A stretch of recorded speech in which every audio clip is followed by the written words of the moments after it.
ماہ رمضان ہم پر پتہ ہے کتنی بڑی مہربانی کی گئی ہے، ثواب بڑھا دیا۔ کتنا ثواب بڑھا؟ حدیثوں میں مضمون ملتا ہے کہ رمضان میں نفل کا ثواب فرض کے برابر، فرض کا ثواب 70 گنا کر دیا جاتا ہے۔ رمضان میں روزہ دار کا سونا بھی عبادت ہے۔ رمضان میں روزہ دار کے منہ سے افطار سے پہلے جو بو آتی ہے وہ اللہ کے نزدیک مشک کی خوشبو سے زیادہ بہتر ہے۔ رمضان کی پہلی رات جب آتی ہے اللہ اس امت پر نظر رحمت فرماتا ہے، اور اللہ جس پر نظر رحمت فرمایا اسے کبھی عذاب نہ دے گا۔ رمضان میں روزانہ افطار کے وقت 10 لاکھ گناہگار جہنم سے آزاد کر دیے جاتے ہیں۔ کیسے پیکج ہے؟ اچھا، رمضان میں جب جمعے کا دن آتا ہے، یعنی جمعرات کی مغرب سے جمعہ کی مغرب تک ہر گھڑی 10 لاکھ بخشے جاتے ہیں۔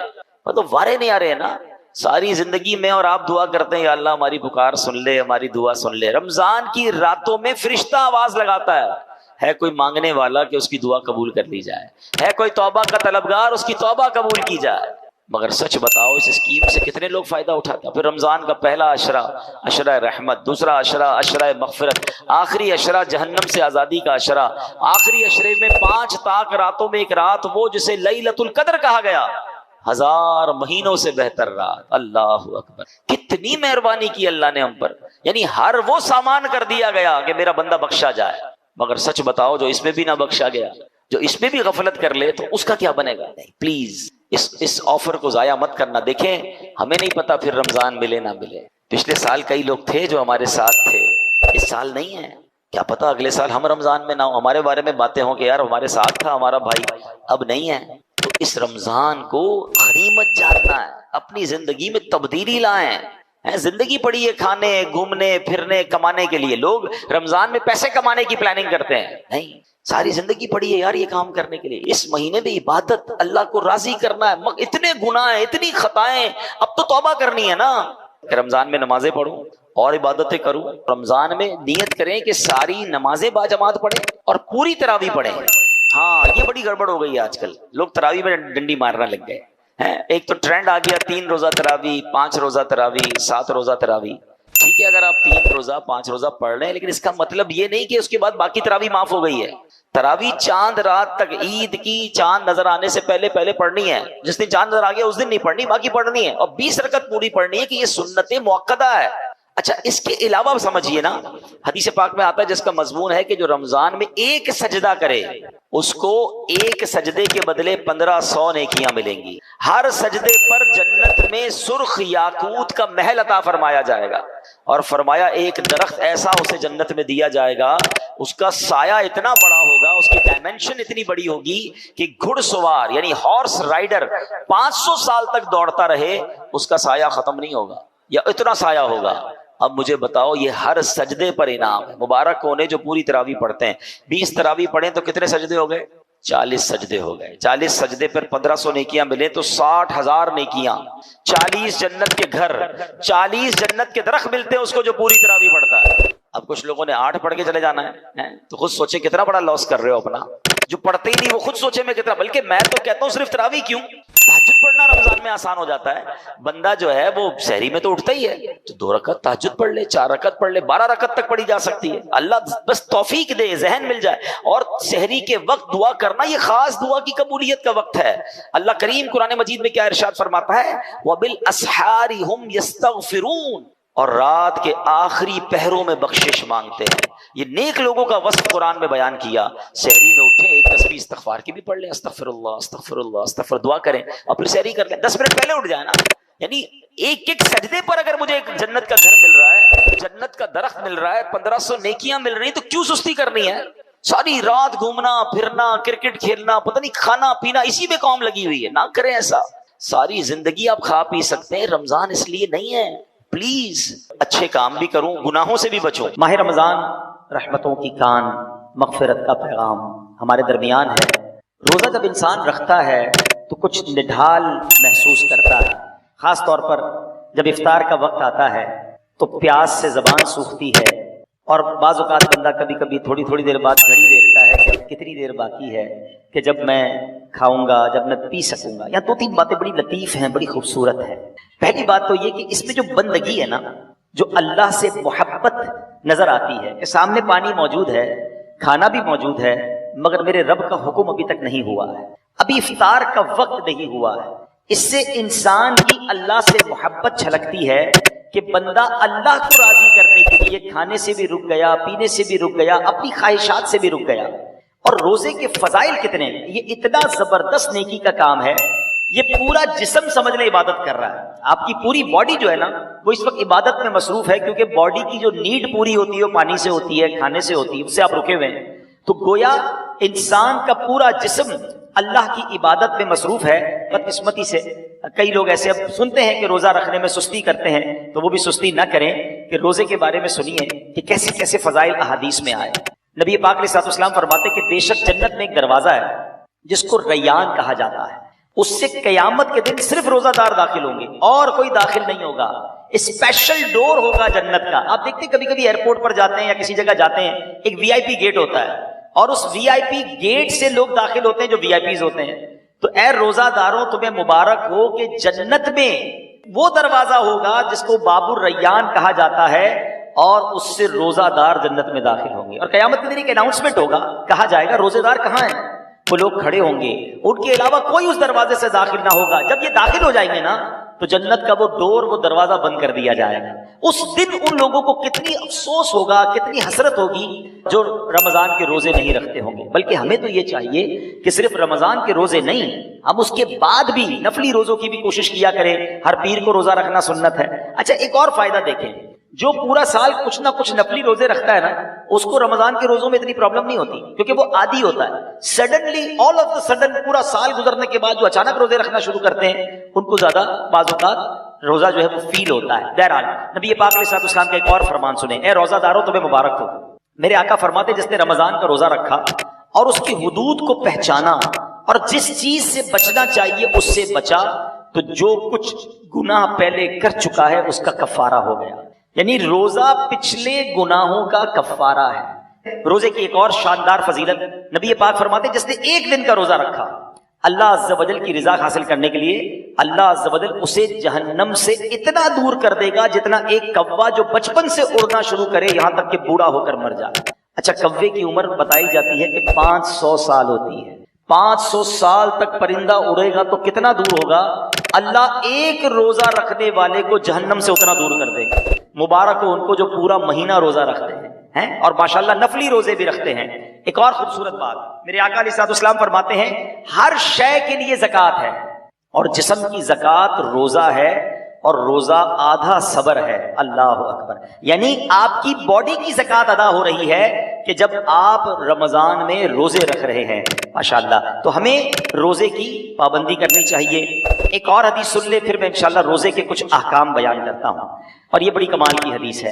نبی پاک علیہ الصلوۃ والسلام نے فرمایا کہ قیامت والے دن روزہ داروں کے لیے ایک سونے کا دسترخوان رکھا جائے گا جس سے وہ کھائیں گے، حالانکہ لوگ حساب کتاب کے منتظر ہوں گے۔ اب ذرا سوچئے، آج بھوک لگ رہی ہے، پیاس لگ رہی ہے، کھانے سے رکے ہو نا، اس دن جب لوگوں کو حساب کتاب دینا ہوگا، قیامت کے دن لوگ حساب کتاب دے رہے ہوں گے، مگر جو روزہ دار ہوں گے ان کو قیامت کے دن جنتی دسترخوان لگا کر وہاں کھانا کھلایا جا رہا ہوگا۔ اس کا مطلب کیا ہوا؟ ادھر بھوکے رہ جاؤ، ادھر نعمتیں ملیں گی۔ اگر ادھر کھانا ہے، ادھر روزہ نہیں رکھنا ہے، تو ادھر کی محرومی ہے۔ اب آپ کی مرضی ہے، چوز کیا کرنا ہے، سلیکٹ کیا کرنا ہے۔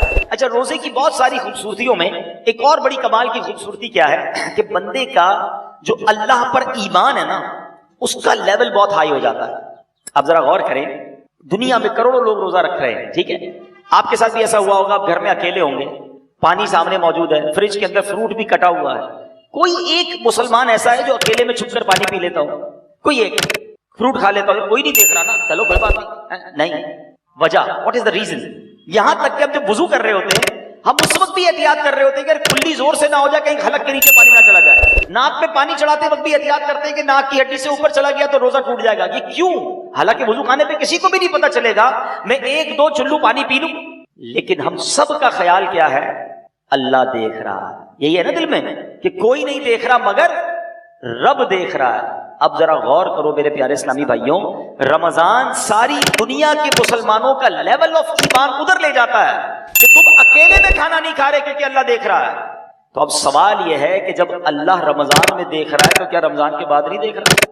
حلال کھانے سے رک گئے کیونکہ افطار کا وقت نہیں ہوا، مگر بندہ پھر حرام دیکھنے سے کیوں نہیں رکتا کہ اللہ دیکھ رہا ہے؟ اکیلے میں گناہ کرتے وقت یہ خیال کیوں نہیں آتا کہ رب دیکھ رہا ہے؟ ایکچولی رمضان ہماری پوری پریکٹس کروا رہا ہے کہ دیکھو جب پورے رمضان تم یہ خیال دل میں بٹھائے رکھتے ہو کہ اکیلے میں کھانا نہیں ہے، پینا نہیں ہے، رب دیکھ رہا ہے، تو پھر رمضان میں بھی اور رمضان کے بعد بھی حرام کماتے وقت بھی سوچو نا اللہ دیکھ رہا ہے، حرام بولتے وقت بھی سوچو اللہ دیکھ رہا ہے، حرام سنتے وقت بھی سوچو اللہ دیکھ رہا ہے. تو انشاءاللہ اگر یہ پریکٹس بن گئی کہ اللہ دیکھ رہا ہے تو پھر گناہ کرنے کی عادت چھپ سکتی ہے. اللہ مجھے بھی اور آپ کو بھی یہ خیال ایسا عطا کر دے کہ جب بھی برائی کی طرف جانے کو جی چاہے دل سے صدا آئے کہ اللہ دیکھ رہا ہے. بالکل اسی طرح میرے پیارے اسلامی بھائیوں، رمضان میں جو ہم روزہ رکھتے ہیں اور چیزوں کی جزا بیان ہوئی ہے کہ بھائی اس کے بدلے جنت کا گھر ملے گا، جنت کے درخت ملیں گے، جنتی کھانے ملیں گے. اب آؤ روزے کی ایک اور فضیلت سنو. میرا کوئی بھائی، میری کوئی بہن اور روزہ کبھی قضا نہ کرے. روزہ قضا کرنے کا خیال بھی آئے تو دل میں یہ نہ لائے. لوگ کہتے ہیں یار کام کاج بہت ہوتا ہے، نوکری مجھے کرنی ہوتی ہے. دیکھو کام کم کر دینا، کاروبار کم کر دینا، تھوڑے پیسے کم کما لینا، مگر روزہ مت چھوڑنا. کیونکہ اب جو میں فضیلت بتانے جا رہا ہوں نا، میں نے اب تک کسی اور عمل کی یہ فضیلت نہیں پڑھی ہے. کیونکہ نبی پاک علیہ الصلوۃ والسلام فرماتے ہیں کہ اللہ فرماتا ہے، یعنی یہ حدیث قدسی بھی ہے. اللہ فرماتا ہے فَإِنَّهُ لِي وَأَنَا أَجْزِي بِهِ. اللہ فرماتا ہے روزہ میرے لیے ہے اور اس کی جزا میں خود دوں گا. باقی چیزوں کی جزا رب فرشتوں کے ذریعے عطا فرماتا ہے، مگر روزہ دار کے لیے رب نے فرمایا اس کی جزا میں خود عطا فرماؤں گا. بلکہ علماء اس کو ایک اور انداز سے بھی پڑھتے ہیں، انا اجزا بہی. اس کے معنی یہ ہو گئے کہ روزہ میرے لیے ہے اور اس کی جزا میں خود ہوں. یعنی رب فرما رہا ہے میں اس کا ہو جاتا ہوں. تو اے روزہ دارو، جس کا رب ہو جائے تو اس کے کام کیوں نہ بن جائیں، اس کی مشکلیں آسان کیوں نہ ہو جائیں. اور ایک اور میں شریعت کی لاجک بتا دیتا ہوں. بہت سارے کاموں میں نوجوان کہتے ہیں کہ جناب ادھر جو ہے بہت دل چاہتا ہے کہ بڑے بڑے میرے گھر ہوں، بڑی بڑی گاڑیاں ہوں، چاہے اس کے لیے حرام کمانا پڑے. دیکھو حرام کما کر اچھے گھروں کے لیے پیسے حرام مت کمانا، ادھر چھوٹے گھر میں صبر کر لو، اللہ نے تمہارے لیے جنتی گھر تیار کر رکھے ہیں. کچھ لوگ ادھر شراب پیتے ہیں، اللہ کو ناراض کرتے ہیں. دیکھو ادھر شراب نہ پینا، صبر کر لو، اللہ نے جنتیوں کے لیے جنتی شراب تیار کر رکھی ہے. مردوں کو زیور پہننے سے منع کیا کہ دیکھو یہاں زیور مت پہننا، سونا چاندی مرد کو پہننا الاؤ نہیں ہے، مگر جنت میں مردوں کو سونے کے زیورات عطا کیے جائیں گے. ادھر حرام عورتوں کی طرف، ناجائز عورتوں کے پاس جانا جو حرام ہے ان کے قریب مت جانا. جی تو چاہتا ہے، شیطان تو بلاتا ہے، مگر حرام کاری سے بچ جاؤ. اللہ نے جنت میں جنتیوں کے لیے حوریں تیار کر رکھی ہیں. اگر آپ اس لاجک سے دیکھیں نا، جس چیز سے شریعت نے ہمیں یہاں روکا ہے، جس کا دل بھی چاہتا ہے، شریعت نے یہاں سمجھا دیا کچھ سال رک جاؤ، جنت نہ ختم ہونے والی ہے. اللہ نے آلٹرنیٹ شاندار وہاں تیار کر رکھا ہے. یہاں بڑے گھر دیکھ کر اپنے گھر پہ مایوس نہ ہو جاؤ، صبر کی زندگی گزارو. اللہ نے بڑے بڑے محل جنتیوں کے لیے تیار کیے ہیں. تمہارے پاس اگر یہاں گاڑی نہیں ہے، مایوس نہ ہونا، حرام کی طرف مت جانا. جنتیوں کے لیے اللہ نے جنتی سواریاں تیار کی ہیں. یہاں اگر مہنگے اور اچھے کھانے نہیں کھا سکتے، پیسے تھوڑے ہیں، حرام کی طرف مت جانا، صبر کر لینا. اللہ نے جنتیوں کے لیے جنتی دسترخوان لگائے ہوئے ہیں، جنتی مشروب موجود ہیں. ارے انسان جو تمنا کرے گا اللہ اس قسم کا کھانا اس کے سامنے عطا فرما دے گا. تو جب وہ نعمتیں موجود ہیں تو کچھ صبر کے ساتھ، کچھ قناعت کے ساتھ، اللہ کی رضا کے ساتھ اور حلال روزی کے ساتھ زندگی گزار لیں. انشاءاللہ دنیا بھی بہتر ہوگی اور آخرت بھی بہتر ہو جائے گی. اب میں چاہوں گا کہ بیان میں کچھ روزے کے اہم مسائل بھی ہم سن لیں. بعض اوقات کچھ روزہ داروں کو کنفیوژن ہوتی ہے. سب سے پہلے تو یہ سمجھ لیں کہ افطار اور سحری کا ٹائم جو بھی آخری ٹائم ہے، جو کراچی میں ہے یا باہر مجھے سن رہے ہیں، ہمیشہ یاد رکھیں اذان کا انتظار نہیں کرنا. اذان نماز کے لیے ہوتی ہے، سحری بند کرنے کے لیے نہیں ہوتی ہے. ٹھیک ہے نا؟ ہو سکتا ہے مؤذن صاحب 5 منٹ لیٹ ہو جائیں، کبھی ان کی جناب اچھا کچھ لوگ کہتے ہیں اذان ہوگی تو روزہ بند کریں گے، اور اگر آپ کے علاقے میں لائٹ ہی چلی گئی اور مائک ہی بند ہو گیا مسجد کا، پھر کیا کریں گے؟ روزہ بند نہیں کریں گے. تو اذان جو ہے وہ روزہ بند کرنے کے لیے، افطار کے لیے نہیں ہوتی، وہ نماز کے لیے ہوتی ہے. روزے کا تعلق ٹائمنگ سے ہے. وقت سحر یعنی فجر کا وقت شروع ہوا، جیسے ہی شروع ہوا اب آپ کھا پی نہیں سکتے. 1 سیکنڈ بھی آپ نے زیادہ کھا لیا تو اب پورا دن آپ بے شک بھوکے رہیں، روزہ نہیں ہوگا، آپ کا روزہ شروع ہی نہیں ہوا. تو بیسٹ طریقہ کیا ہے؟ اپنی گھڑی کا ٹائم سیٹ رکھیں. اب تو موبائل فون آ گئے، جو انٹرنیٹ والے موبائل ہوتے ہیں اس میں بھی موبائل ٹائم بڑا پرفیکٹ پتہ چل رہا ہوتا ہے. 5 منٹ پہلے کوئی لازم تھوڑی ہے کہ آخری منٹ تک کھانا پینا ہے. 5 منٹ پہلے آپ کھانا پینا بند کر دیں, ٹوتھ پیسٹ وغیرہ کرنا ہے تو بھی کر لیں, اور اپنے تمام معاملات سے فارغ ہو جائیں, درود پاک پڑھیں, تاکہ آپ فرض روزہ ہے نا اگلے 15 گھنٹے بھوکا رہنے کے لیے تیار ہے, تو 5 منٹ زیادہ بھوکا رہ جائے نا بھائی, 5 منٹ 10 منٹ پہلے فارغ ہو جائیں سحری سے. بالکل اسی طرح افطار میں بھی آپ نے کرنا یہ ہے کہ افطار میں آپ نے گھڑی دیکھ کر افطار کرنا ہے, ٹائم دیکھ کر افطار کرنا ہے. 1 آدھ منٹ اوپر ہو جائے خیر ہے, پہلے افطار نہ ہو جائے. بعض اوقات ہوتا ہے لوگوں کی گھڑی ٹائم پہ نہیں ہوتی, 5 منٹ پہلے افطار کر لیتے ہیں. آپ کو پتا ہونا چاہیے کہ ٹائم ہوا کہ نہیں. اور بالکل اسی طرح اذان مغرب کی نماز کے لیے ہوتی ہے, افطار کے لیے نہیں ہوتی. اس میں بعض اوقات 2 گڑبڑ ہو جاتی ہیں. ایک یہ ہو جاتی ہے کہ کبھی مؤذن صاحب سے بھی غلطی لگ سکتی ہے, جلدی اذان دے دی, آپ نے اذان سے ہی روزہ کھول لیا تو آپ کا روزہ چلا گیا. آپ ٹائم دیکھیں ٹائم ہوا ہے کہ نہیں. اور مؤذن صاحب خود اپنا افطار کرنے میں لگے ہوئے ہیں اور وہ 5 منٹ بعد اذان دے رہے ہیں اور آپ انتظار کر رہے ہیں اذان کا, تو یہ بھی درست نہیں, کیونکہ افطار کو تاخیر بھی نہیں کرنی چاہیے. تو پہلی بات تو یہ سمجھ لیں کہ ٹائم ٹیبل کے ساتھ روزہ ہے. میرے اعمال کی اصلاح کرم سے کر دے. الحمدللہ رب العالمین والصلاة والسلام علی سید المرسلین, اما بعد فاعوذ باللہ من الشیطان الرجیم, بسم اللہ الرحمن الرحیم. پڑھیے الصلاة والسلام علیک یا رسول اللہ وعلی آلک واصحابک یا حبیب اللہ, الصلاة والسلام علیک یا نبی اللہ وعلی آلک واصحابک یا نور اللہ. میٹھے میٹھے اسلامی بھائیوں, ماہ رمضان اللہ کا احسان ہمارے درمیان ہے. رمضان کی اہمیت کو سمجھنے کے لیے ایک ہی حدیث کافی ہے. اللہ کے حبیب علیہ الصلوۃ والسلام فرماتے ہیں, اگر میری امت کو معلوم ہوتا کہ رمضان کیا ہے تو وہ تمنا کرتے کہ سارا سال ہی رمضان ہو. اس قدر مبارک مہینہ ہے اور اس مہینے کو ایک خاص نسبت حاصل ہے قرآن سے.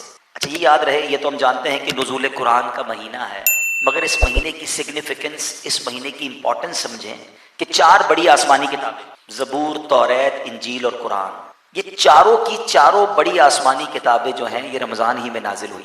اللہ پاک نے اس مہینے کو چنا ان کتابوں کے نزول کے. اب بات کرتے ہیں قرآن کی. قرآن اللہ کا پیغام ہے. ہم تراویح میں قرآن سن رہے ہیں, کچھ لوگ ماشاءاللہ تلاوت بھی کر رہے ہوں گے, بڑی اچھی بات ہے, مگر سوال یہ ہے کہ قرآن کو انڈرسٹینڈ کتنا کرتے ہیں. پہلے انڈرسٹینڈنگ ہوتی ہے, پھر فالوئنگ ہوتی ہے. پہلے کسی چیز کو آپ سمجھیں گے, پھر اس کے بعد اس پر عمل کریں گے. لیکن بہت بڑی تعداد ہمارے اندر وہ ہے کہ جو قرآن جانتی نہیں کہ قرآن میں لکھا کیا ہے, قرآن میں بیان کیا ہوا ہے, ہمارے لیے میسیجز کیا ہے. یاد رہے حدیث پاک کا مضمون ہے, وہ دل ویران ہے جس میں کچھ قرآن نہیں. ایٹ لیسٹ رمضان کے مہینے میں تو یہ ڈیسیشن ہم لینا کہ اب ہم اپنی بقیہ زندگی قرآن کے ساتھ گزاریں, قرآن کو انڈرسٹینڈ کریں. قرآن کس قدر رحمتیں, برکتیں ہمارے لیے خزانے لے کر آیا ہے, ہمیں کیا پتا, ہم نے پڑھا ہی نہیں ہے.